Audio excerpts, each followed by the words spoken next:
All right, I'm going to call this meeting to order. What? It is up. Yep. Oh, he's on. At least he was on. Yeah, he's on. Chad, you're there, right? Yeah, I'm here. Yep. All right, call this meeting to order. Was the meeting posted? Yes, properly posted. All right, did anyone have a chance to look at the agenda? If so, I would accept a motion to approve the agenda.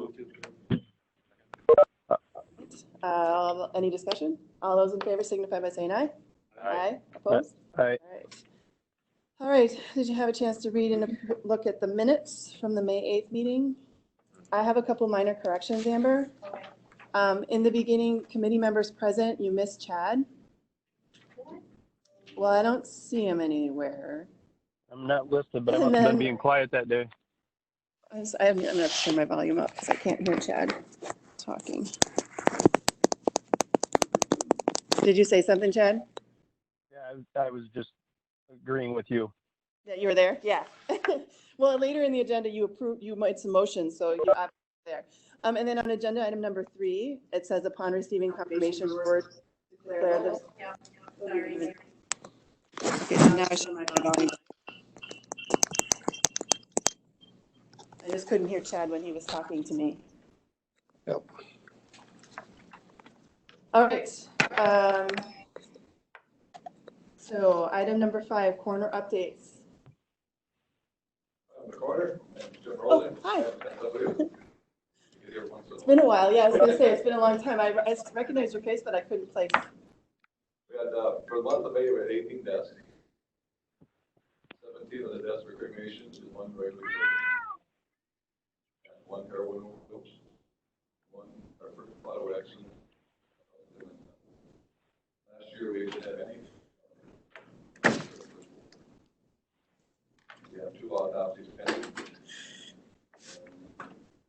That's about that. All right, thank you very much. Any questions for the corner?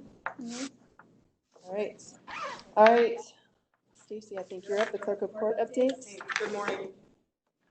Did you guys all get the report by email? We did. Did you have a chance to review it? Did. Okay, great. Any questions that you have? I think it looks like you're meeting on the video conferencing and the voice recording on June 15th, it sounds like, but do you have any other? So. That's our next scheduled. We're going to have another meeting about that on Monday, right? Yes, in regards to the. So really, there's no updates to really give on that until you guys meet and. No, and I think that, well, this week the folks from CCAP contacted me to say, what's going on? You know, can you give us a status? And I told them the work that's happening, and they said, that's great. We're reaching out to every county that hasn't gotten theirs done yet. We're hoping that while your courtrooms have been less in-person activity, that you're getting your wiring in place. And then they had some more questions, and so I let the IT folks know that. Got CCAP's contact to the IT people. I think now Jason is gonna contact this lady, Jessica Sash is her name, from CCAP, because IT said that they needed some more information about some of the specs of the equipment. And the wiring, we haven't started the wiring. We have not touched a thing. Okay. And we need to get going on it, but I'm confident that that's happening, that Jason, Barb, and John are in the background getting stuff on that. Clinton's helped us kind of get everything together with those guys and maintenance and all of that. And now maybe this piece with the state. The state came out and was on site months ago. You know, so the project's been going for a while, but then of course with COVID it was at a standstill. But I think it's going to move fast now. I'm hopeful of that. And how do you feel like collections are going this year? Are people? As of right now, of course, we've had we had less in-person activity, but we've had the Zoom activity. But even for a while, things slowed down, and I think a lot of people thought that the building was closed. We've had so many people call us and say, "Are you guys open yet?"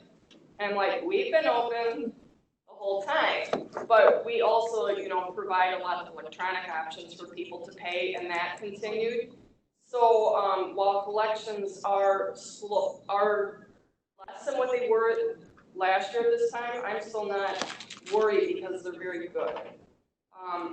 The state debt collection, SDC, continues to be a helpful tool.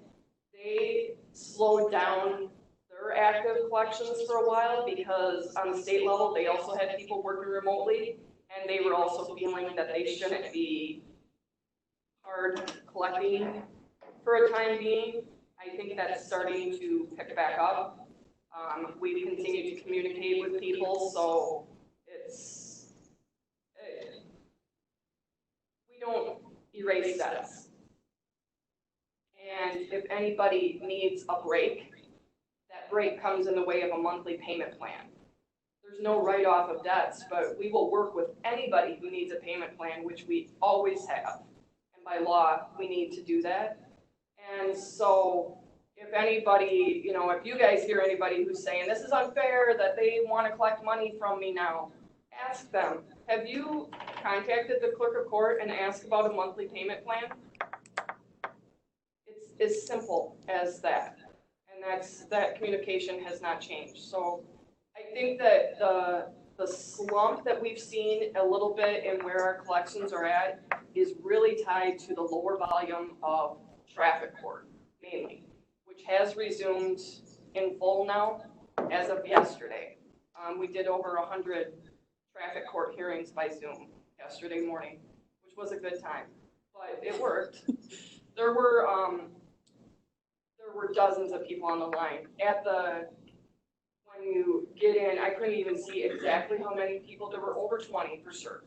So there are a lot of people that defaulted, but I would say there were probably 30 or more that were Actually on the made an line. appearance. Yeah. So people got the communication, all of that works well.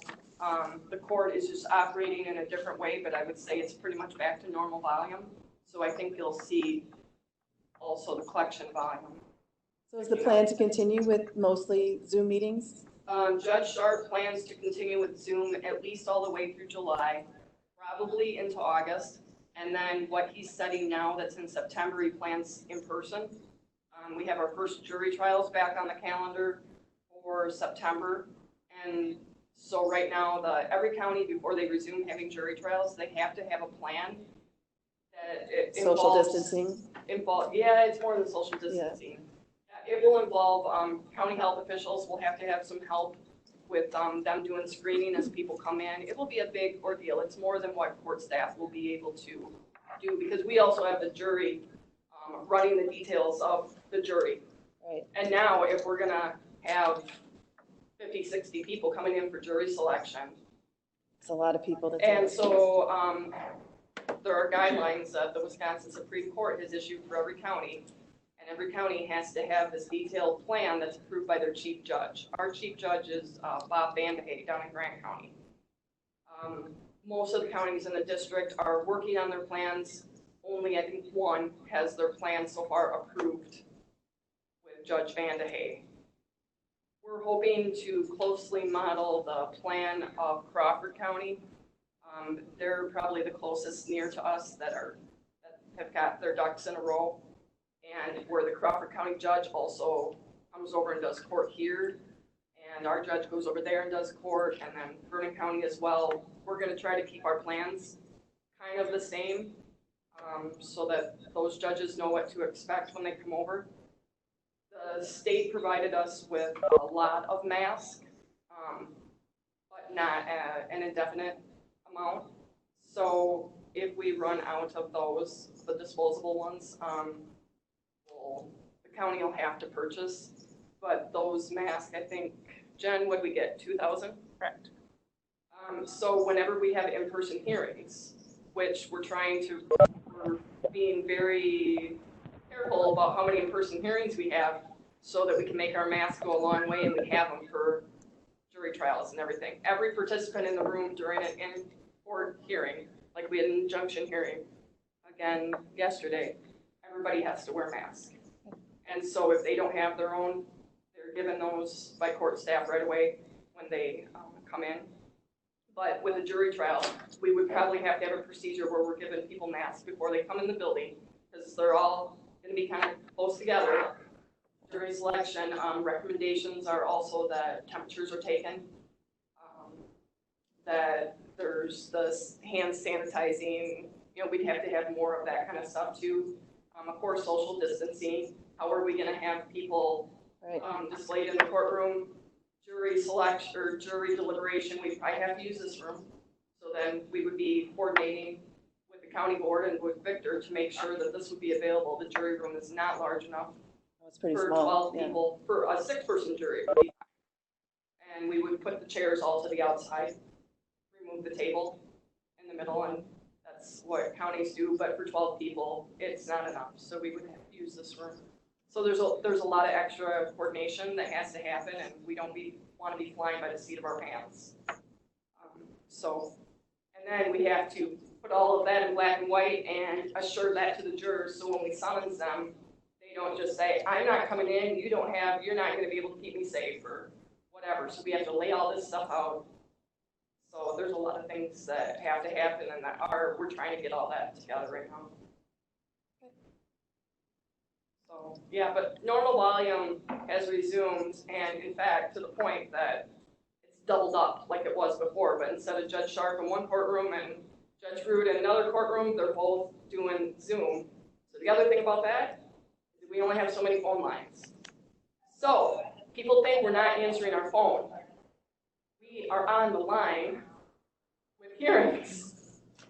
We try to use, first of all, our fax line. And then we use our fax line, we use Jen's fax line. We try to do anything but tie up our regular office line so that somebody still can take calls. But sometimes it's not possible. Sometimes we have to, if she's on the line or whatever, we have to use an office line so that we can make the hearing on time. And so we're doing our best to serve customers, but also try to accommodate the courts and how things are being So done. when you do Zoom, you're doing it by phone, not by computer? Our computers, the state provides us with desktop, not laptop. Mm-hmm. If we're working remotely, we own our own, except for the judge. Judge gets a laptop from the state. All court staff have to own and maintain their own computers that have to be approved by CCAP in order to be able to use them remotely. Secure, yeah. And so when we are at the office, of course, we're using the CCAP desktops. They do not have cameras and they do not have audio for us. That's a safety thing for the state. They do not. Oh, they don't want you to have. They don't want that stuff on there. So Okay. we can see we can zoom in and see so that we can see what the judge is seeing. But the judge is using a laptop that's provided by the state. Attorneys are using their phones or their whatever, laptops, this and that. But we have to use our desktops without the camera, without the audio, and we still have to call in. On the phone. So we're still tying up a phone line, even if we can see it. Now, if we were at home doing this, then we could use our laptops, but then you also have a small laptop screen that you're using your laptop. You still need to be able to access the circuit court automation program and software that we use internally to be able to process the records. So it's a lot of hassle with, just say, the judges, they're just appearing. They're not trying to also do what the clerks have to do. So our needs are a little bit different, and it requires us, unfortunately, to tie up the lines. So it would be super helpful. One of the things that I think is coming out of this, if we had a dedicated court appearance lines. Just to add to that, not to interrupt, but Yeah. another phone line is also being tied up by the court reporter, by Judge Sharp's court reporter. So Sue Kataravic, because we don't have an access point on that side of the courthouse, so her bandwidth is not strong enough to appear on her own private laptop. So it cuts in and out, and sometimes she can't catch what the people are trying to hear, or she can't catch what they're trying to say. So she calls in, which also ties up another line, and she just started doing that because she's trying to get a word-for-word transcript of the hearing. It's important that she hears everything that's said. Right, so if for for example, this morning, we're gonna have Judge Sharp on, we're gonna have another judge Judge on, Rude, and the court reporter. so you've that's got- 3 phone lines that are tied up. So have you spoken to IT about the possibility of the availability of more phone lines? I was kind of hoping that they would be, I thought maybe they were gonna be here, and was gonna bring that up with them. I know that in a conversation we had when we were looking for a space for the administrator's office, they said that the sheriff's department does have some extra phone lines that are potentially might be available on the new system. Yeah, You guys are on the old phone system. We are. Just the sheriff and HHS, right? Do you know, I mean, that was my recollection, was that the sheriff's department had quite a few lines that were not in use of the new phone system. Like you get 16 or something. and- Well, Barb told us, we did talk about that a little bit in our last meeting with Clint when we were talking about the digital audio recording system. And Barb said that we could, sure, take a line from them. The problem being because the court still has the old phone system. They have a new phone system. Health and Human Services have a new phone system. If we had a line from the sheriff's department, we would not be able to, at least not very easily, very clunkily, transfer calls from, say, you take a call in the office and you transfer it to the court. Right now, transfer from old system to old system, Is fine. okay, but But old if to you, new. and so it's not so easy. What would really be best is if we had that new phone system that the sheriff's department and HHS have. Yeah, okay, so it's a conversation we need to, It's a bigger conversation than just add another phone line. okay. So- But again, it's just like the courts, we're trying, you know, there's just a lot of volume and there's a lot that happens and we do a lot with very little. Right. And maybe we need to have some of the technology that some of these other departments have in order to support the system properly. Is the new phone system, is that anything that's on your radar as far as upgrading the rest of the county to that system other than just HHS and? Melissa. Is this oh, I'm sorry, Barb, are you talking? I can't, Yep, sorry, I had to turn I'm my not- volume down. Hold on.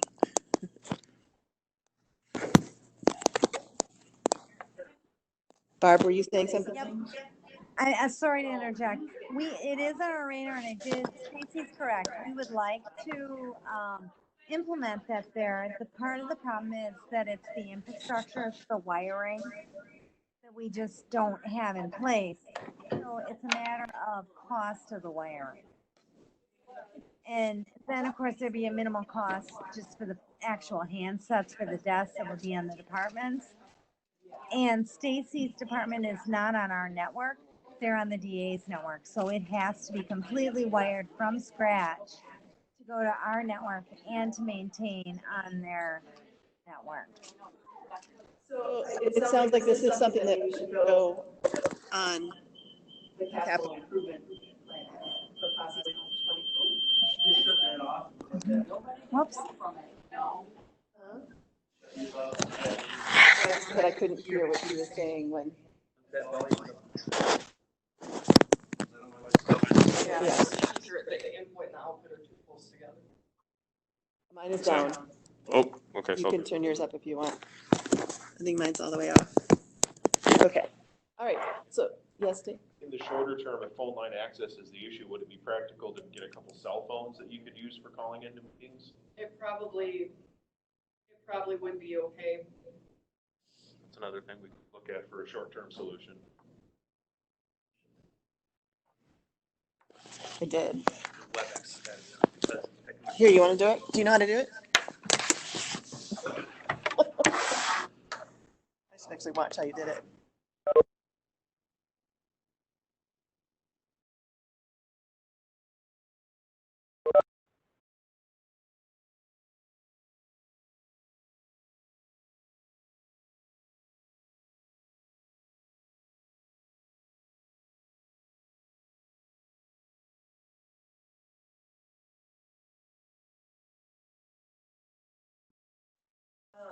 Okay, so I think that should be on. Volume's up and it's unmuted at the moment. Okay. When you get, So Chad, can you hear me? Yes. Okay, so should we just use that one? can you hear Chad? I can. I'll just talk.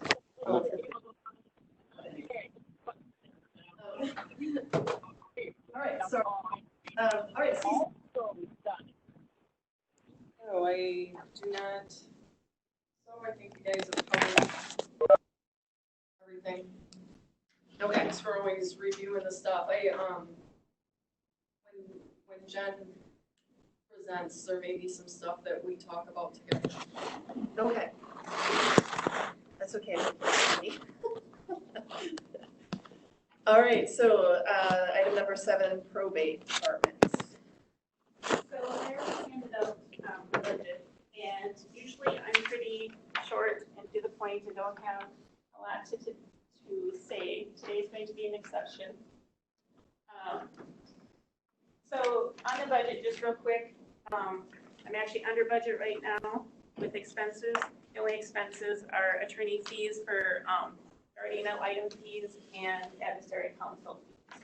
So at the last LAJC meeting, when I was preparing my phone, I felt a little bit torn, so I didn't go into a lot of detail at that meeting. So I just wanted to just briefly go over in a little bit more detail what I do and what my office does.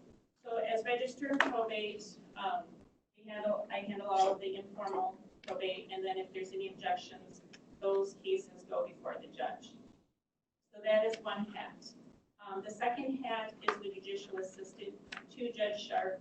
So his scheduling, anything that he needs, questions that sometimes people don't get the answer they want from the clerk of courts, so they think they can speak to the judge directly, or they want to meet with the judge, or they want to talk to the judge. So I am his intervention.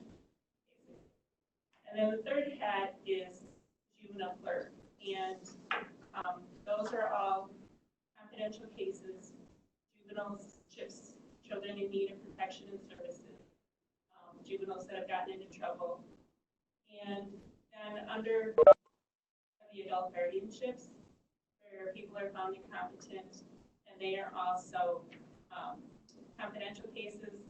And then another type of case that I handle the most is mental hearings, where someone committed suicide, taken to the hospital. So everything is confidential.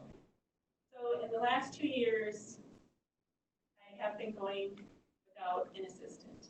So when Sandy retired 2 years ago, which was just 2 years in May, then I was appointed by Judge Sharp. And the position was eliminated, so I didn't have an assistant. At that time, Stacy was willing to be my backup. So if I was going on vacation or sick, Stacy basically left her office and came into my office, so that at least the office would be open. And I have tried for 2 years to have a one-person office, but I just feel like it is unmovable. And it is a disservice to Richland County, to be blunt. When I'm in court, when I'm here, the office is closed. So if someone calls with some questions or stops in, there's no one there.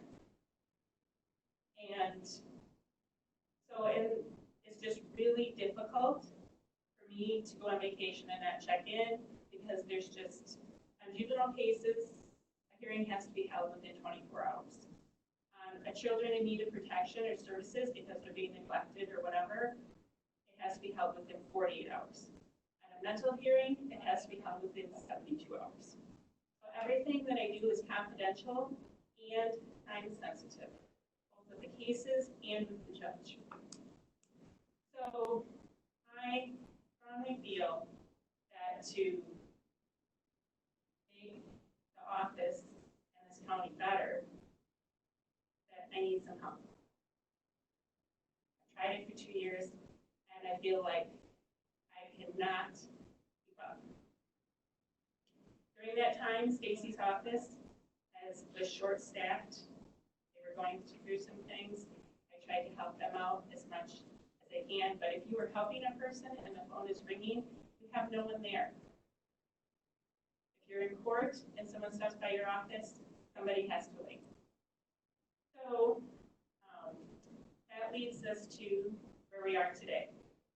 And I just wanted to give you that background. And just real quickly, that assistant position that was eliminated, I've been there for 10 years prior. I mean, so I've only been with Richland County, I've been in this position full-time 2 years, and with Richland County 7. But been long before I came on board. So Stacy, I'm gonna have to bring Stacy in. Stacy has the deputy position open. I had basically taken her deputy clerk position.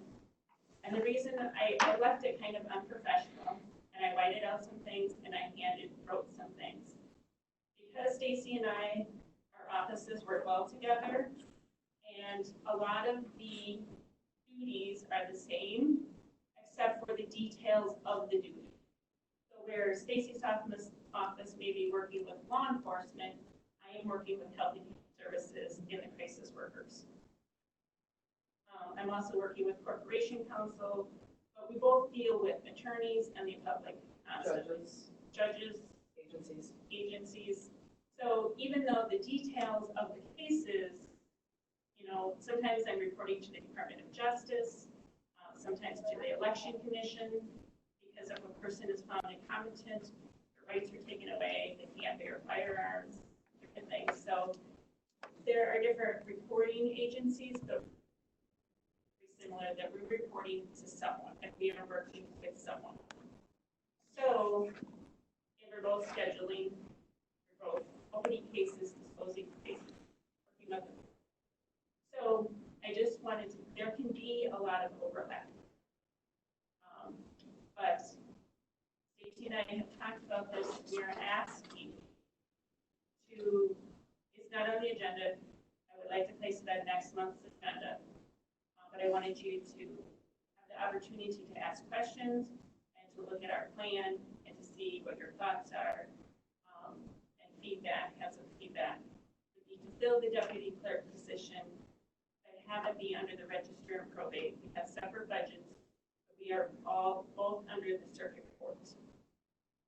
That position would be shared between the two of you, or it would? No, not shared. The allocation for the position presently in the clerk of courts office and budget would go over to the register and probate. So the offices would continue to work together as they do.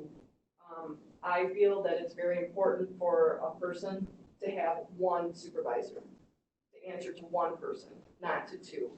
And I believe that Jen, not having an assistant, needs that person.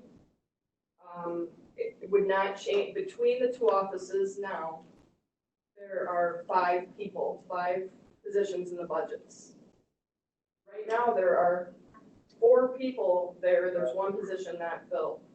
All that we're asking for is that it continues to be 5 people, but instead of a person being physically at the clerk of court's office and under the clerk of court, that they be under the judicial assistant register and probate, so that she has her deputy, so that she doesn't need to have our office try to figure out how we back her up, how that happens. That was a situation that was sprung on us because the decision, unbeknownst to Jen or to me or to anyone else, had been made to not fill that assistant position that Jen had before she became the register of probate. So then Judge Sharp came to me and said, well, can one of your deputies go over and do stuff in Jen's office, and she needs it? And I'm like, no, I need them. I have deputies because I need the deputies. But you don't need this other position? So, previously, so this is where we need folks to understand how the two offices work together. And I have had that position since 2012. The people in my office also used to be 35 hours a week. Now they are 40. We are trying to figure out how we continue, the 3 of us in there, me and the 2 deputies who are there, how we streamline every single thing we do so that we can continue to work our office as a 3-person office. Of course, there are 40 hours, not 35, so that we can continue to do that as it was prior to 2012. In order to do that, we cannot be providing any sort of a backup to Jen's office. If the board would say, no, we're not gonna give Jen what she needs, then I guess I would say, let me fill this position. Because it doesn't matter where it goes. The two offices do the same type of work, different types of cases. They used to be under the same budget umbrella until her predecessor separated the budgets out because she wanted to be able to control her expenditure. In other words, she didn't want to go through anybody else to purchase pens and whatever. It was very petty stuff, to be honest. Some of you know that. And so, any rate, that is why the budgets are separate. If the budgets were together, I don't think that we would have to try to explain this to as great a detail because it looks like we are completely separate. We are not separate departments like the county treasurer and the register of deeds are separate departments. We are offices of the circuit court serving the same judges, attorneys, many of the same customers, agencies, a lot of overlap, and that's why I'm able to go in there and do certain things and keep her office open, but I'm not a registered probate. I do not know probate. I know clerk of courts and collections and jury and our case types. And so I can help some, but I'm not fully able to help her. And her office being closed when she's here, when she's in court, when she's busy with someone, whatever the need is, not just because Jen deserves to be able to go on vacation, but not just that, it is poor service to the Richland County constituents and to everybody that the court serves. And we are the only court in our district that does not have this type of coverage. We are now the least staffed in the state, and I can tell you that with confidence because when, in 2012, when that other deputy position was created in the clerk of court's office, with our two offices having 4.5 people between ourselves, we were tied with Iowa County as the lightest staffed in the state, and it was a problem, particularly with the multiple judges situation that we have. Now Iowa County, in the time since, they have added a position. They now have they have an assistant in the register and probate's office, and they have another deputy in the clerk of court's office. So now they're adequately staffed, and we have this like dubious distinction again. Now we're worse than what we were in 2012. Now we got 4 people between the two offices. So since this isn't on the agenda to talk specifically about this, so we've got this description now. So definitely, Amber, will you please put it on the next month's, and we can talk further about it. Yeah, we're not asking to add anything. We're asking to preserve and to restructure, but instead of it all being within one agency, it is 2 departments, but that's kind of a And I think misnomer. perhaps a discussion with. We talked with Clinton. Okay, all right, yeah. So, I mean, it isn't on the agenda, so we probably shouldn't be having too much of a discussion. So let's get this on the agenda for next month, and we'll have, it'll be an actionable item at that time. So did you want anything else about your report or anything else that you wanted to say about your office in general? No, actually, we're just continuing to adjust and try to be flexible with this thing. Changes that are continuing. So, right on that note. Okay. Well, thank you for bringing this to our attention. I appreciate how much you've thought about this and how much you're working together to come up with a solution that works. We're trying to use the resources that are there and not, don't think, No, I yes, we need the sincerely position. appreciate it. We do need the position, but we're trying to explain how together we plan to use it for an even better situation than what we had. And now we think is an opportunity because of the fact that the position is open. And so we wouldn't have to change any staff. It would be as it was hired, hired this way. That sounds good. Thank you. All right. Lost the agenda. District Attorney, I think the District Attorney is on Zoom or WebEx. Jennifer, you wanna unmute yourself? All right, here we go. Can you hear me? Excellent. Good morning. I have court here pretty soon, so I will be more brief than usual. I can advise that I'm on budget. a little bit less. I don't have any extra meat on the bone, so essentially my budget has to do with salaries and benefits, so I'm right on target with respect to that. So there's nothing to particularly report there. The one issue that's coming up in my office right now, I've advised this committee before, is that in the last, before it happened, and now it has happened, there was an amendment to the Wisconsin state constitution regarding victim rights. It's colloquially known as Marcy's Law. So we now have constitutional requirements on top of our statutory requirements when it comes to victims, which one of the things that means is we are now open to litigation in a variety of ways that we were not previously. What's happening at this point, so at the last election, the Marcy's Law passed. It's now a provision in the Wisconsin Constitution. So we have a lot of changes that we have to make. Quite frankly, my position was long before this happened was that this could all be handled statutorily rather than an amendment to the Constitution. And that was my position for a variety of reasons. But what was never really sussed out is, what is this really going to look like on an office to office, county to county level? It's great to say individuals have all of these now constitutional rights in addition to statutory rights. What does that mean day to day for our office operations? And my view was it was going to be an unfunded mandate to meet all kinds of requirements. That is turning out to be the case, even though we're only a month in. We're probably going to need additional technologies. There is going to be a rearrangement of the courtroom when it comes to jury trials, not just for the COVID mandates from the Wisconsin Supreme Court, but with respect to victims' rights. I've been speaking with Andrew about that. And then we have a bunch of other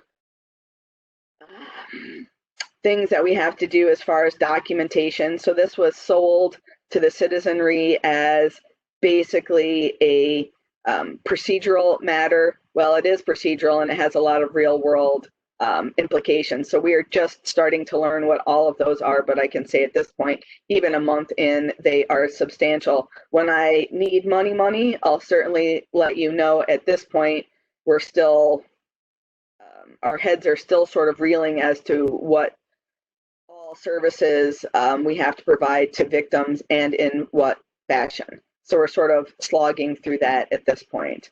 The only other thing that's really happening at this point was I made a policy change, which will not be that interesting to all of you, but it will save a lot of office meeting time with drivers who have tickets, civil tickets.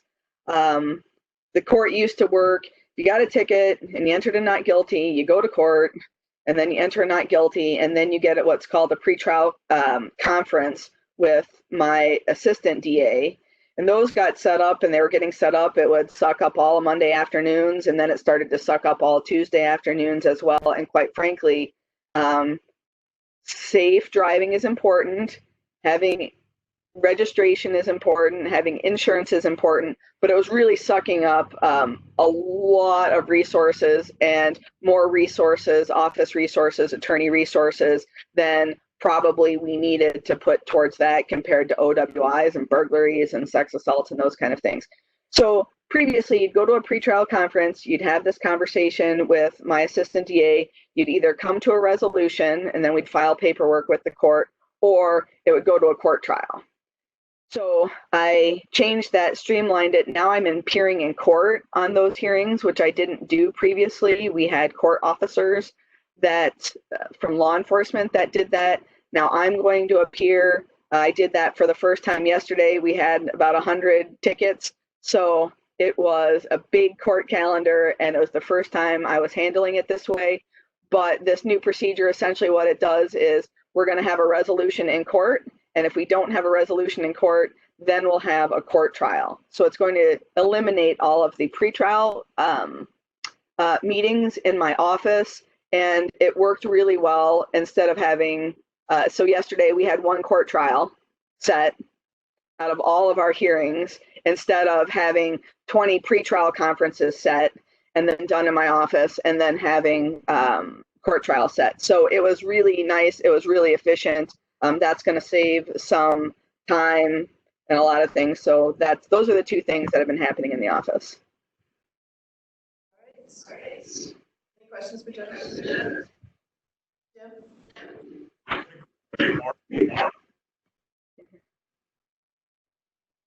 As far as court trial, I can't hear. is that going to cause more problems? Because you're not going to have assistant district. I can't hear. I'm sorry, I can't hear you, Jim.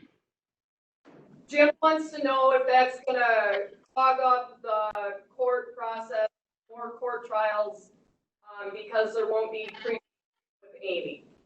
No, because what's happening is, essentially what happens is you enter a not guilty, you got a 11 to 15 over speeding ticket, and you enter a not guilty because you want to get 1 point less, or you want to pay $25 less.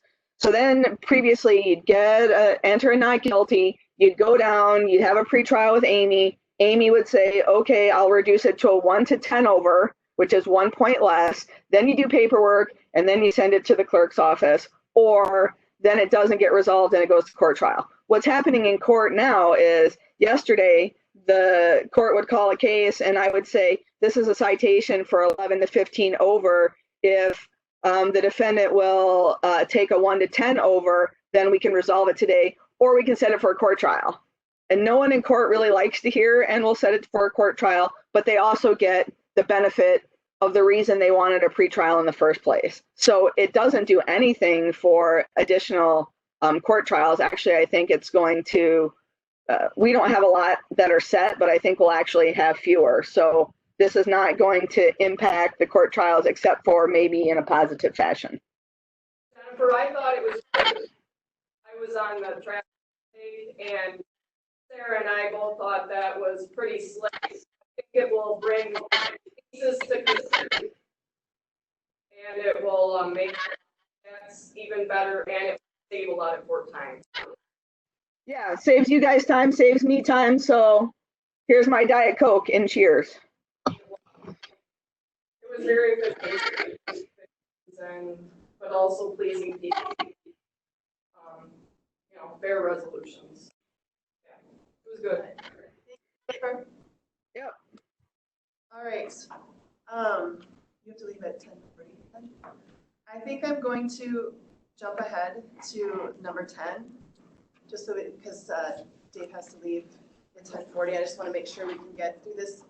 So I had gotten a couple phone calls and some concerns from board members, and so I called up the sheriff and we had a great conversation and thought that the place to start, I mean, obviously there's a lot going on in the country and there's a lot of, and what we thought is we should just start it with a really just informative and positive conversation about what our current policies are, so that we can determine whether they're fine the way they are, or could we tweak them? Do we need to improve them?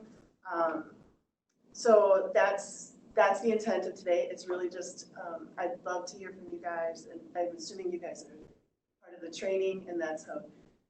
And so I think to start, what I would like is, can you guys just describe for us how, when a new deputy comes in, how is this policy, you know, do they just read it? Is there, I know that it says in there that there's some training involved with the training officers. So can you just run us through kind of your philosophy and how you deputies, and even deputies, how often is this policy discussed, or refresher training? So if you wanted to, I think that would be. Melissa, before the sheriff jumps in, I've got court here in 10 minutes, so if you see me blink off, that's why. Okay, thank you. I guess the best place to start would be, yeah, you're correct. All of us here are involved in use of force training in the department. Myself, I'm a firearms instructor. Dean is firearms and defense and arrest tactics. Aaron is defense and arrest tactics. So the use of force wise, that's what we're certified in. So the use of force policy I sent you, I've described that closely follows pretty much all the use of force training that an officer would receive in the academy. It's, you know, a few tweaks here and there specific for our department, but it closely follows use of force. Academy. If we hire somebody new, whether they're a new officer or not, they receive training from the academy. It is referred to as the arrest tactics training, DAT, is that what they call it, DAT? Or- Yes, that. All right. And we do usually a year. Melissa, this is Sean. I apologize for interrupting, but there's a lot of feedback coming from someone. Sounds like they're on a radio right now. It's hard to hear what's happening. I don't know if someone can be muted or. Just gotta shut your thing off. I think it's one of the callers calling people. Mine's muted. I can shut mine off and we can just use that one. Oh. Yeah, I'm sorry. Do you know how to mute whoever's got back? This might be one of the call-ins.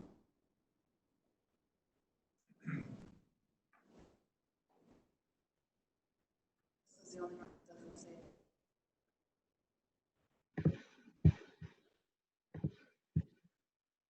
Mute it. It's not coming. It looks like there's a call-in user. They have a number of 608-604, and I can't read the rest of it, but they're not muted.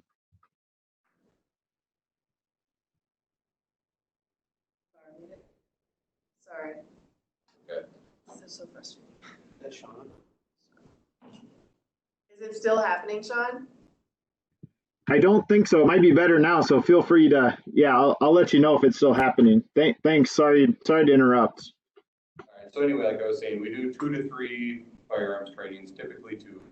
If we can get a third one in, that's great. A year. For all deputies? For all deputies. Okay. We work closely in conjunction with the police department. We do a lot of our firearms and DAT training hand in hand with the police department. And so I can speak more towards the firearm stuff, whereas Dane and Aaron can speak more towards DAT. I'm not a DAT instructor. But for DAT, ideally, we get together at least once a year. We had one scheduled this year right as COVID hit, and then that got canceled. But ideally, we do that at least once a year, so we have a DAT refresher. And yeah, is there any questions you have about that? Maybe they or I can answer.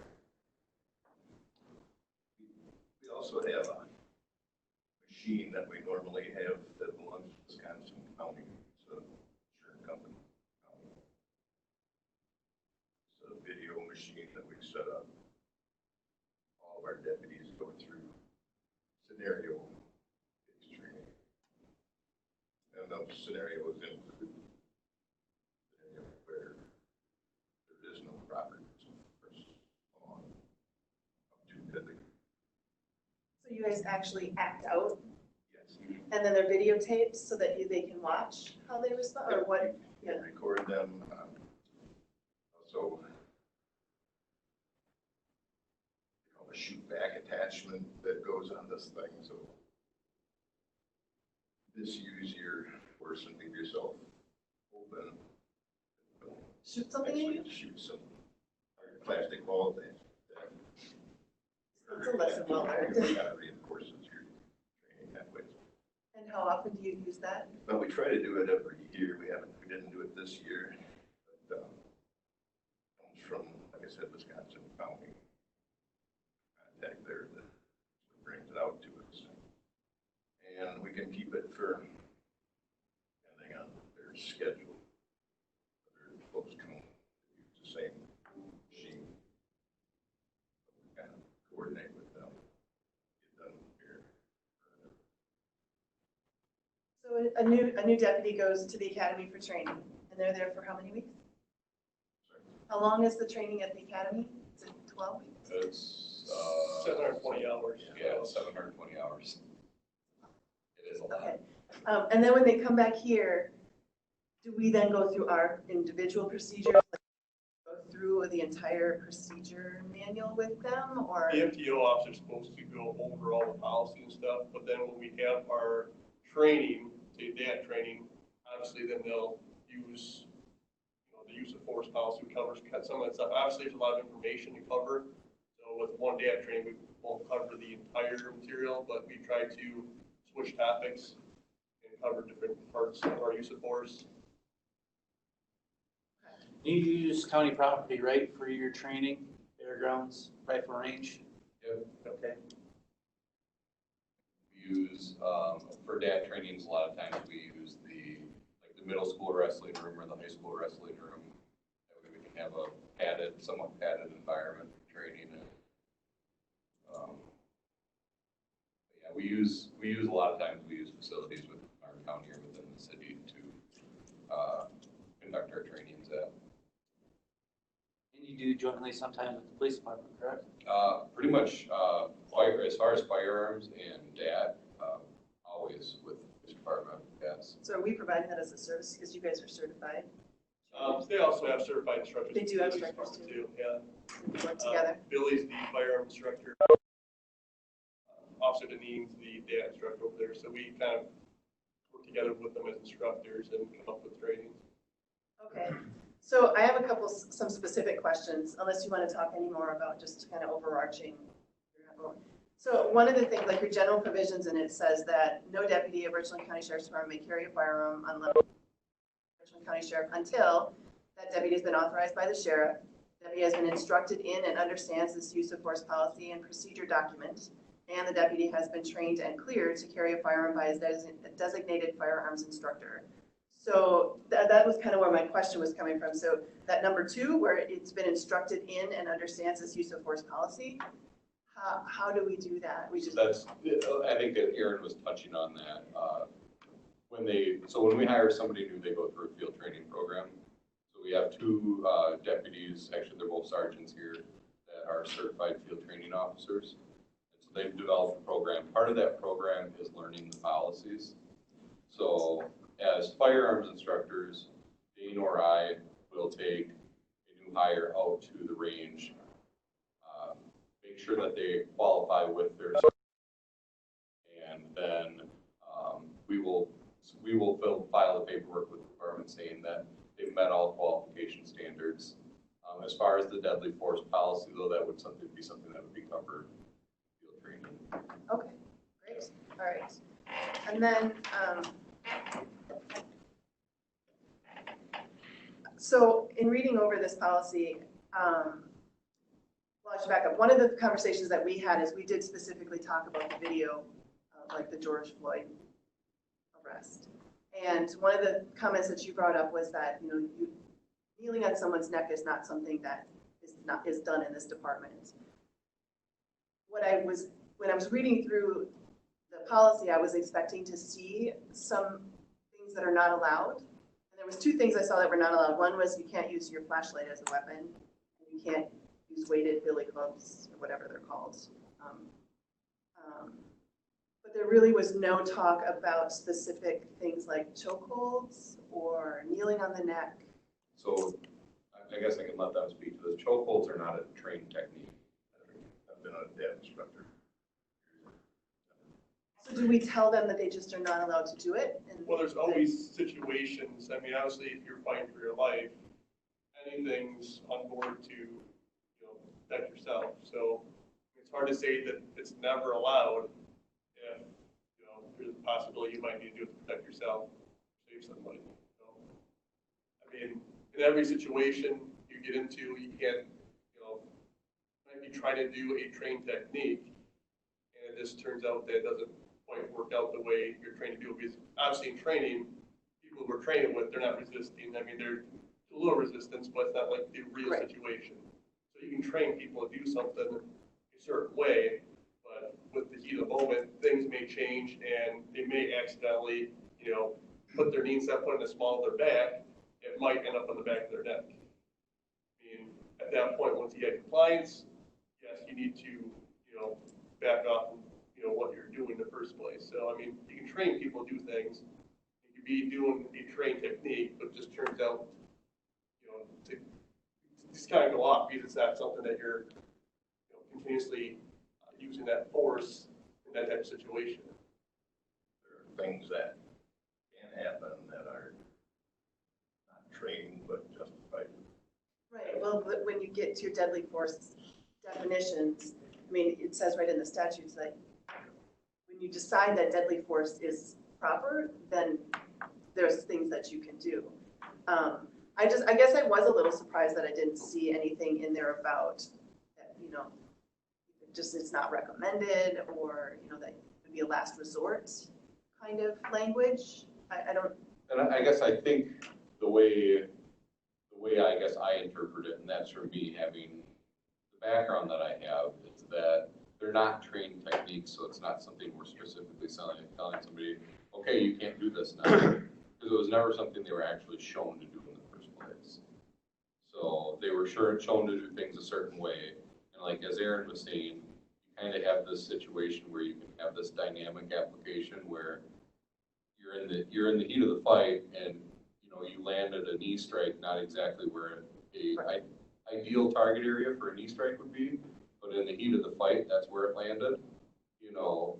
That there's room for that kind of stuff, and not that it's saying that we're saying it's okay to use these techniques improperly. No, we're saying this is the way we train you to use them. You need to use them this way, but we understand that in the heat of the fight, things happen. So what is, under protective alternatives, what does it mean by incapacitating techniques? What does that mean? Because taser is separate. So, I mean, at first I thought that's what it was, but then that was its own thing. So I didn't know what it meant to be, what are incapacitating techniques? Incapacitating techniques, protective alternatives. You talk about it in a couple of places, and yeah, it's on the page 2 of this, under E, incapacitating techniques is one of the uses of force listed in here. And it's not defined anywhere, so I was just wondering what that meant.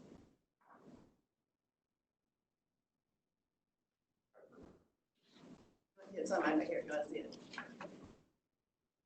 It's on that list. That could be a knee strike to one of the major groups, or a diffuse strike to the nervous center right in the neck. Like that. It usually will take somebody down. You hit them in an area, most times it will incapacitate them, take them down. Okay. So. All right. The other thing I was wondering is, do you have any instructions to your deputies about things that are just absolutely not allowed when someone is handcuffed? Or is it, again, that you've trained them what to do? Well, I mean, there's a separate policy that probably would cover like prisoner transports and stuff like that, like moving them once they're handcuffed. But I guess to go along with this, we're talking specifically about forces and levels of force. But there also is that we train de-escalation, where as the situation calms down or quiets down, we also train, the officers are trained that they need to reduce their level of force they're applied, which I think if you're referencing the George Floyd is where I think a lot of questions are raised. How long did you need to sit on that guy? At what point do you de-escalate and you help them up? And that's the thing is when we train DAT, and Aaron can speak to this more, Dane can speak to this more, you train past the point of the fight. You train to the point of where you now are assisting people off the ground, where you're calling for medical response and stuff like that. So it doesn't just stop once the force is applied, or once you've gained control. We practice follow-through considerations. Yeah, I what to mean, do. right in the very first part of your policy, you say, force used by personnel of the department should only be that which is reasonably required to overcome resistance. And once the force is no longer needed, you stop, basically. There was a great you had a sentence in here that I thought said it fairly well. It's like, you use the amount of force you need to get the situation under control, and then the force stops when the threat stops. Has there been times where you've applied that force and then the guys relax and calm down, and then as soon as you release from that force, then he starts getting wild again? Yeah. So then you have to apply that force again? Maybe. There's a lot of times we have people in handcuffs too, and, you know, they're gonna fight you the whole time. So, I mean, we try to, like you said, we use as little force as we can, but to still maintain our control over the subject And safety. and safety of everyone else around you.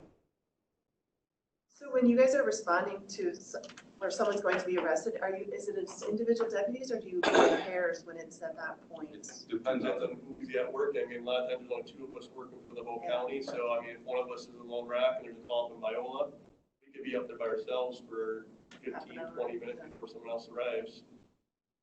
I mean, obviously, that plays into our use of force policy too. Obviously, if officer subject factors, if you're the only officer there, you have a really, really large guy that's, you know, just tearing apart the whole place. Instead of trying to go hands-on with them, they may pull out their weapon and hold them at gunpoint until they get back up there to assist them. You still have an agreement with the police department for when you have two deputies on, one's at the other side of the county and the other deputy needs help? well, that depends too though, because it's not uncommon for the city to run one officer. And if they are running one officer, their officer cannot leave the city unaffected. So, but we have agreements, we have mutual aid agreements with surrounding counties. If we call for help, they're usually sending somebody our way. But then again, we're at the mercy of whether or not they have an officer or a deputy close. So Vernon's usually pretty good if we got a call in Viola. They have somebody reasonably close, but that's not always the case. But yeah, we do have mutual aid agreements with other agencies. So in the case where you end up using anything from that initial list, which it talks about if there's a discharge of a firearm, other than when you're training, use of deadly force against a person by any means, use of any force that results in any type of injury, or any other use of force as determined by the sheriff, including the following, and that's where it's empty hand control, compliance holds, passive countermeasures, active countermeasures, incapacitating techniques, OC spray, weapon drawn, pointed, distraction device, taser, intermediate weapons, and pursuit intervention techniques. So anytime any of that happens, the deputy that's involved files an RSCD 12 report, right? We have a use of force report that we have to fill out for anything. So we arrest somebody, like you said, we give them handcuffs and they start, you know, acting up. We take their hand and use like compliance hold on and pressure point. We develop those forms.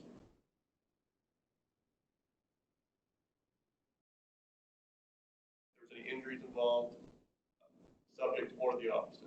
So that all gets documented on this form. Also, so I'll always include a report that we do then too. And it gets sent to the chief deputy. So there's always a copy of the force policy. Right. So are any of them, how often do you end up using the use of force review panel you talk about in your policy?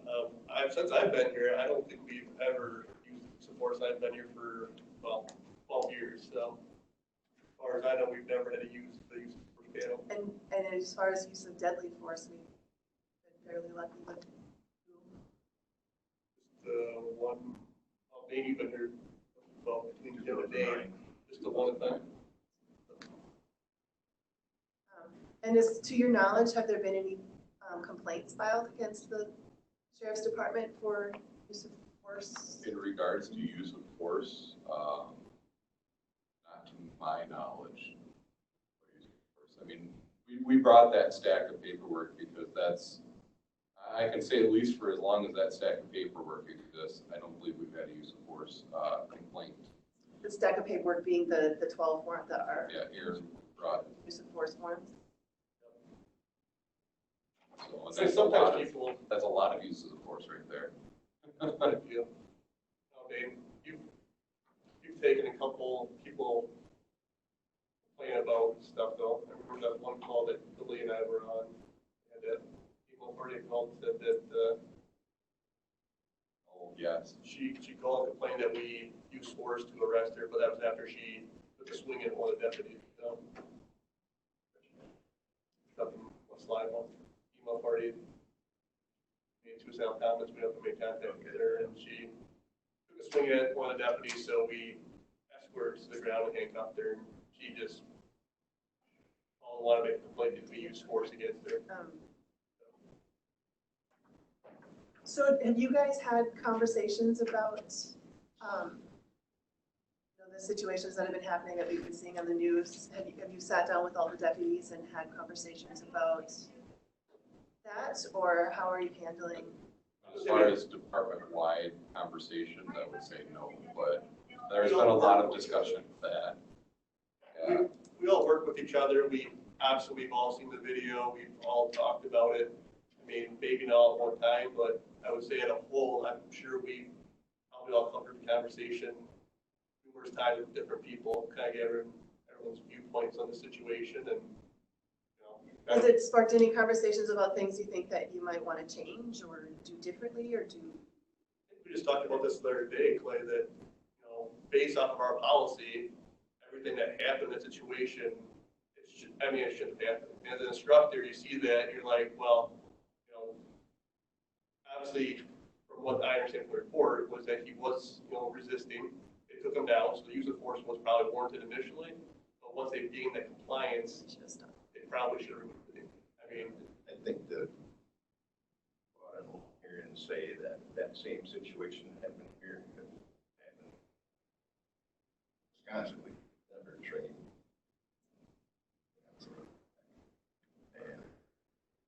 And so we have the contact officer who we system. Which I saw that seems like a really, really good plan to have in place. Stop that.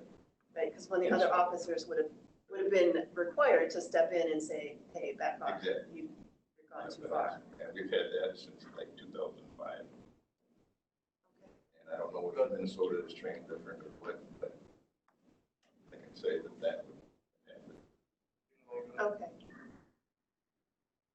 You guys have any questions? Oh, I did that. Thank you. That's on my phone. So are they on all the time when you're on a? If they're the switch that you press. And are they required to turn them on when they have? Yes. They have someone over? Citizen contact. Citizen contact. What, do we have dash cams? We just have.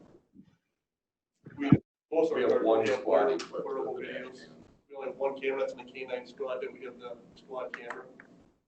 And the deputies as a whole are very cooperative and they're using them for, they're on when they're supposed to be. In most cases, the cameras, benefit us just as much as they benefit everyone else. A lot of times people say a lot of things, but ours, their camera shows everything. So, right.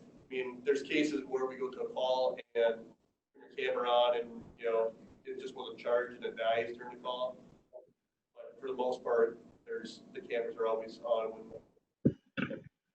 And you feel like the deputies are really good about reporting every time they use any. That's the mentality of the department as a whole, is to just fill out the form and do. When we first got them years ago. I'm sure, right? There were some people that were really apprehensive about it. But now it's just common practice. Oh, yeah, right away. In the situation, I feel like it protects me. Okay. Well, Melissa, would it be okay if I, this is Sean, if I just made a couple of comments here? Sure. I really appreciate hearing the conversation and you guys being willing to, just share with your committee and then others of us who are joining today just to understand this better. I know that I've seen some information or some ideas on how police departments can have more restrictive use of force policies to reduce deaths like just happened a couple weeks ago, and I just shared my screen with people who are on the video thing. I just pulled some things up that I hadn't actually looked at before until I started listening to this conversation. I had just seen a infographic on Facebook somewhere, but there's this one I guess paper that's out there that that looks at the association between different policies that various large police departments around the country have implemented, and then the rate of deaths of both people who are being pursued by the police department and officers themselves. And so I've just been learning here while you guys have been talking, and I've been just scanning through things here. But the 8 they have listed here are ban chokeholds and strangleholds, require de-escalation, require warning before shooting, requires exhausting all alternatives before shooting, duty to intervene, I'm not sure what that means, ban shooting at moving vehicles, require use of force continuum, and require comprehensive reporting. And you guys talked about a few of those. Then this study, I actually went to that. It's not a study. I think it's more of a paper. Maybe it is a study. I'm not quite sure. That backs up that infographic. They showed that police departments with more restrictive use of force policies kill fewer people per 100,000 arrests. And then also, they also have some charts in here about officers in departments with more restrictive use of force policies are less likely to be assaulted or killed in the line of duty. So I thought that was a really, something I think a lot of people can buy into, as we don't want to make this as police versus the public thing. You want everyone to be safer, and so this study right here, I mentioned the 91 police departments in large cities. They looked at whether or not they had adopted those different 8 suggestions or policies that could reduce the likelihood of assaults or killings. And like, I just went to Minneapolis, of course, since that's the one that's in the news, and they had not banned chokeholds and strangleholds. So,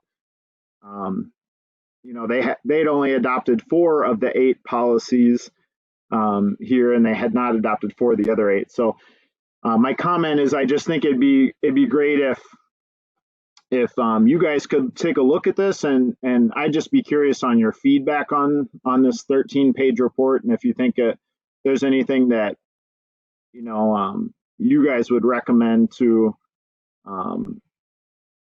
implement or change or make more clear in our use of force policy, or that you just want to maybe get the information out that, hey, we already have some of these, and here's the ones because I heard you guys say that, about a few of these, that we already do some of these things. And I think that could be just a real positive thing for the community, just to hear what you guys are already doing to protect the public and officers. Sean, I actually think in their policy, all but the chokehold, I think everything other than the chokehold, like absolutely forbidding chokeholds, everything else is in the policy already. They've done a great job actually capturing all of those items.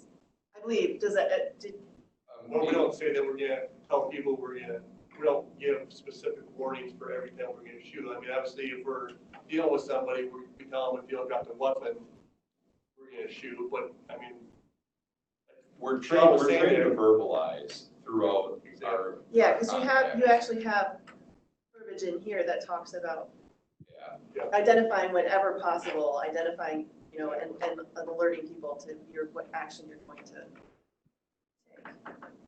we usually give people multiple chances to comply with our orders before we take action.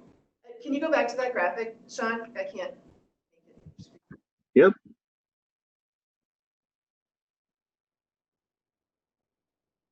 So Dane and I actually had a discussion about that 8 Can't Wait website just the other day, and a lot of that stuff is kind of through the Department of Justice training and standards recommendations, kind of statewide stuff. It's in there, right? Yeah. I think the duty to intervene, that would be the policy of if another officer arrives and they need to intervene with a deputy. Yeah. So Yeah, in reading that, our policy over, we did, I think pretty much, that was in there, the banning of choke and strangleholds. We did specifically ban that. It's not a, It's not a technique that we train either or say that it's allowed. Minnesota, I had 4 of them, we're way ahead of the game. Way ahead of the game. Okay, Sean, did you have anything else? The only other thing I'd say about this study is it was really nice because they pulled out example language from different police department policies for these examples. So I just thought that was really kind of helpful and interesting to see, you know, that they have specific language examples that police departments can adopt in their policies. But no, thank you for the time and addressing this. Really appreciate it. All right, any other comments or questions? Yeah. I appreciate the department's training on this because you train what you want them to do because that's what you want them to repeat, particularly under stress. So Yes. it's sometimes not so much about training them what not to do. It's, okay, when this happens, do this. This is your reaction. This is the action you should take. And I appreciate that Right, so it focus. becomes instinctual. Yes. And you don't have to think about it. You just do the Yeah. proper thing because that's what you're trained to do. Dave, did you? Yeah, I guess I would, since I don't believe any of the committee or the board trained type of use of force. We or have no idea. One You board are the today. expert. I guess I would suggest maybe doing a ride along with one of our I did. midnight officers on I did. Friday or Saturday night on a hot summer night. I rode with him. It wasn't very exciting though. I rode with Jerry Johnson when he was around here 3 or 4 years. Yeah, I know we. I should go on a Friday night full moon. I've been on quite a few. Wow. Then I would probably see some more. Yeah, it's not metered sometimes. Clay just had to deal with a rowdy teenager showing off for his girlfriend, flipping his vehicle. Yeah. All right. Melissa, Back 'cause Dave has to leave. Melissa, Yes? this is Lee Van Landite. Hi, Lee. I joined the conversation just briefly, if I may. Uh-huh. This has been a very interesting conversation, and I think we have a very good local police and sheriff's department with good people in it. The one thing that I've been watching as the national news has been unfolding is the fact that that one teenager that had videoed this entire process is the reason that all of this stuff really came to light to the general public and sparked all the protests. My suggestion would be that all officers at all times, when they make a stop, when they have a confrontation, that they have their video cameras on, running, and they don't stop until the thing is over, because that would protect our police officers. And I think that whatever's recorded would be admissible in court if something should happen with the persons there. The officer that spoke earlier, yes. Lee, Yes. they actually stated that it is their policy to have their cameras on anytime they're interacting with the public. Okay, I got bits and pieces of that because the audio was breaking up at that time for me. But if they're on, and I think he said that sometimes the batteries run out, they should make sure that they are, fully charged, and that way they protect themselves. And if once in a while somebody should act the way maybe they should not, then we're actually protecting the citizenry. So if that's be the case, that's great, but that would be my only suggestion, because as you know, when the teenager filmed this entire process, and then the official report came out from the department, it talked about him resisting, and there was no evidence of him resisting at all. In fact, he was high on drugs. So, I mean, there's just what came out of the department and what happened in reality were two quite different things. And I think this would protect both sides. If in fact this is the case, my compliments, this is great. And that would be my only addition. All right, thank you. Okay, thank you very much. All right, so if there's no other comments on that agenda item, I think we'll move back to number 9, approve the monthly invoices and other sheriff department reports.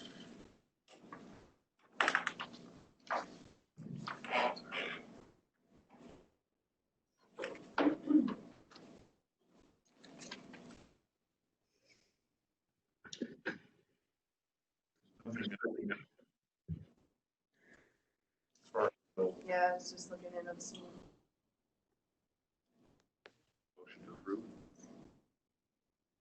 Yeah, I'm assuming that number 27 is a bunch of individual invoices and not one big invoice for 2,000 or 5,000. Otherwise, Correct, there for the, yeah, okay. Towing and insurance claims, what was that for? Oh, repairs of squads, 8111. There's 3 repairs to squads, 2 towing it. All requirement. So is that something that gets reimbursed by insurance, or does that come out of our deductible? Probably it didn't meet the deductible. Okay, so that's just coming out of our, and do we have money in that one?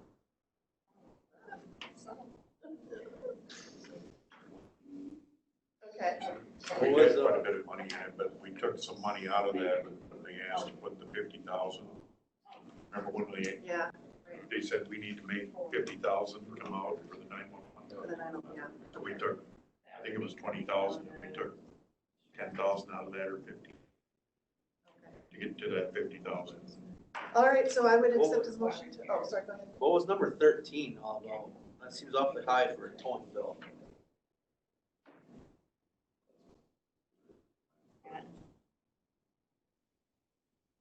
And you have number 13. The Forest Truck Center. Seems awfully high price though. Because I even commented to the deputy, I'm like, that is a big amount for a towing bill. Yeah, it was a haul a car from an accident south of Viola to Richland Center. Their charge was, quantity was 2.5 at $175. So That was from that fatality, right? do we get reimbursed for that from the insurance, or that's just we pay that? Tow a car from an accident? Was that in the impound?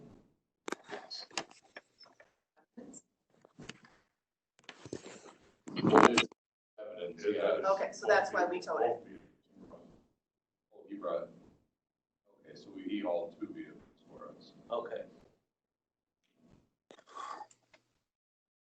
Alrighty. Make a motion. Second. Second by Mr. Severson. Any discussion? All those in favor signify by saying aye. Opposed? All right. Bills are paid. All right. Now reports. Budget green sheet. Now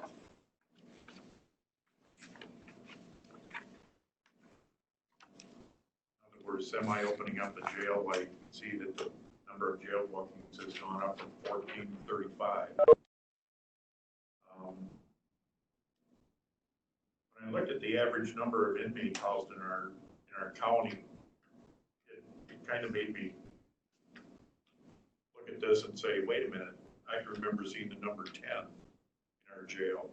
And I remember that we had people that were out on the bracelet, so I wasn't counting them.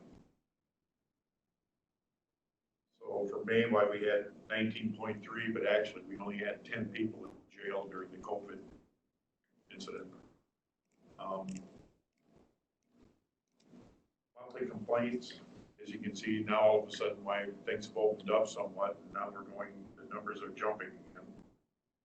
Instead of 123 and a 202, you're going to see a lot more coming along now. It seems like the officers or people are calling in more often now. Got to remember too that we had the morale season came in, a lot of trespassing, stuff like that. There were no mushrooms this year. What's that? I said there were hardly any mushrooms. I suppose they really were trespassing, trying to find them. The officers came and asked me if they could go out and go ahead and open up with the traffic citations and that. I never really spoke to them about that. And as you can see, the numbers of the citations issued have gone from 8 to 36. March into April, there was a lot less traffic too on the roads. Exactly. Yeah. So then we got, no warnings were issued. Transports, now that the, well, hopefully, now that the prisons have opened up their system, why we're gonna be conducting more transports. I believe we still house 2 in our jail that should have went to prison, but we haven't gotten them there. there yet. Electronic monitoring, we've got 6 on. I know that Toby put 2 on yesterday. And I think we were going to put a 3rd one on. The jail had 422 calls for service, 91 calls for EMS, 107 calls for the RCPD. I would also note that the 91 calls for EMS, it seemed like the numbers for EMS were down during the COVID. I don't know if people were scared to go to the hospital. I don't have an answer for that, but the numbers were down during the COVID time. So are you screening any employees that go into the jail at all, or are we worried that we could still be? We're still doing the heat or temperature. Okay. It just seems, I mean, because it's not gone, and so, and if COVID got in the jail, I assume that we would be responsible for medical bills for COVID. Prisoner got. We're pretty much, We'd be on the hook. we cover them once they come into the jail. Right, so it's in our best interest to make sure it doesn't get into our jail, right? We have to. Okay, so you are doing screening, you're doing the temperature checks? Yes. They're not wearing masks in the jail though, right? Just doing the temperature check screening to make sure they're healthy? Correct. Are there recommendations at all? Has the prison board come out with any kind of recommendations for the states? Are they just saying screen temperatures, or are we just kind of doing whatever? It's just something that we're doing. We're doing, okay. All right. And then new hires, who did you end up hiring for which positions? Oh gosh, I wish you would let me know. I gotta remember their names now. We hired, I'll let you do a Clay. All right. Remember. So for the jail, we hired, we have Jordan Breinig, Jerry Kratzenberg, Nicole, Nikki McDaniel, and Hayden Ring. Okay. And then for the road now, we hired 4 for the jail because we promoted Chris from the jail to road. And then since doing that, we had a resignation on patrol and have since replaced that person with Tim Gratz. So. And he's the one that was a call-in casual. Yes. Yep. And now he's full-time. Now he'll be, as of Sunday, he'll be full-time. So our staffing is complete? we have, I think that's on the agenda, isn't it? we have one whose resignation will take effect after shift today. Okay. So, in the jail, Who's shift? Sam Shaw. Yeah. Has taken a position at the hospital, and her resignation is in effect after her shift today. Okay. So are you gonna be hiring, or? That's on the agenda, actually, number 11, so we'll get to that. Yeah, we need to open up. Yeah. Okay. Any other questions for? It should be noted that Tim Gratz is already certified. Right, so we don't have to, Pretty much do training. Yeah. And so will the training that Chris got to be in the jail, does any of that translate, or does he have to go through completely different training? Yeah, he has to go to the academy. I have him signed up to, he actually starts on Monday, goes to Sparta for the academy. I got approval for a waiver because Sparta is out of our training region. Our training center is Southwest Tech. So I got approval from the Department of Justice, so they will reimburse us for sending Chris to Sparta.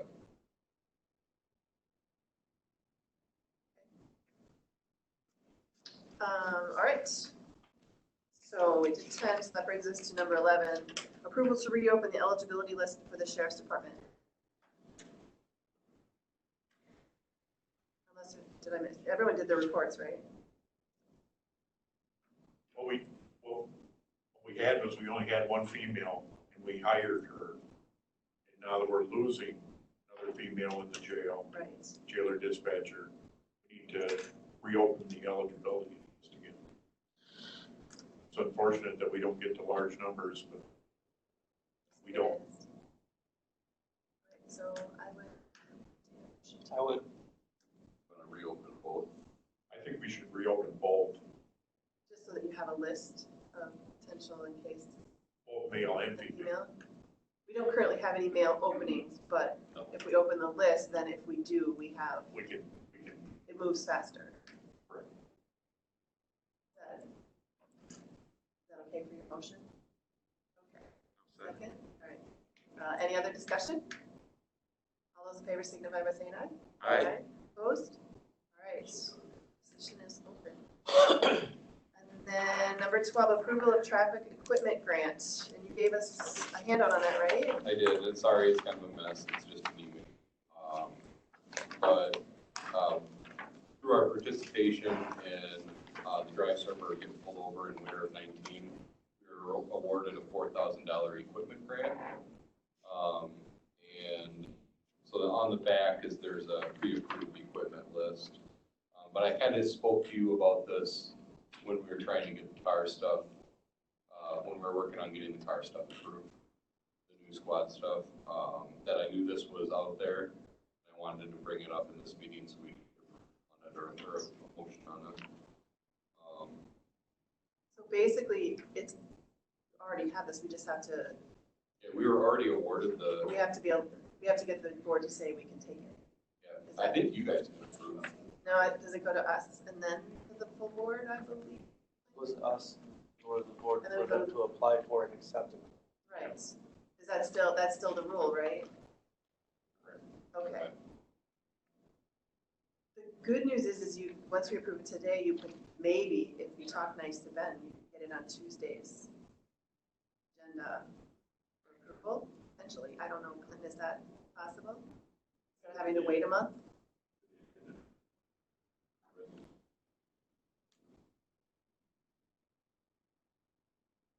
Because basically, we're just waiting for approval to take this money. Yeah. We have it. Oh, you have the money? Well, we don't have the money. All we have to do is submit our, whatever our approved equipment is. I mean, we've already purchased equipment. It's just. So do we have to do anything? To accept the grant money to pay for that equipment we already purchased, we'd have to approve. Yeah, okay, yeah, we still have to do it, but we have to. Yeah. All right, so let's just do it, because why not? Then it's Make for a sure motion to covered. approve and send it on to the board. All right. Any other discussion? All those in favor signify by saying aye. Aye. Opposed? All right, so definitely follow up with Clinton and Ben and see if you can get it on Tuesdays, because then it'll just be done. Okay. And you can go ahead and get it taken care of. Otherwise, it'll have to wait till July 14th. My thought was some of the equipment we've already purchased, you could submit a reimbursement grant. Was, you know. But we didn't when you originally, did you apply for this grant, or it was only because you were in this program? So it's part of the bots, like a lot of the other traffic grants are that we do. And so click it or ticket, drive sober, or get pulled over are two of the ones that we're pretty much always have. I was just thinking, if we already had approval for those two.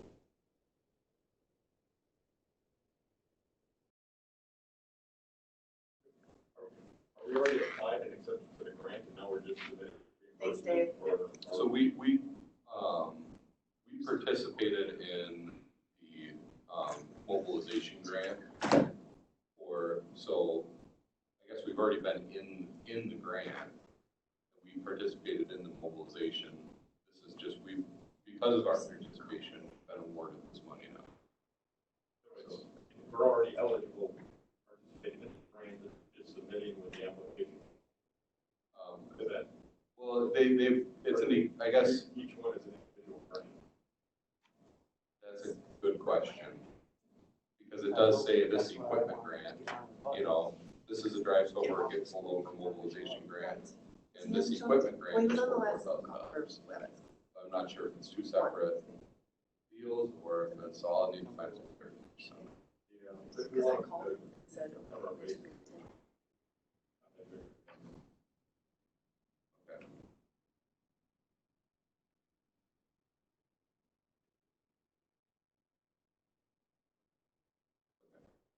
All right, you guys got that figured out? I mean, we did what we need to do. The only problem we have now is he had to leave. There's only two of us here. Chad left. Did you just message him? Trying trying to get Chad back. No, I don't think, no, there's no action items. I wanted to talk about some stuff. Oh, so yeah. Well, is it action items though? Action. It's not action items? Can we just talk then or no? Then I would say adjourn your. You're not a quorum. Information for number 13 you have. So we don't need to discuss that either. All right, so let's adjourn. Although I can do a second, okay. Huh? We can adjourn without a motion? Well, we'll do it anyway, just to be, so Carrie made the motion and I'll second to adjourn. Those in favor? Aye. All right. Opposed? All right, we're adjourned, but let's.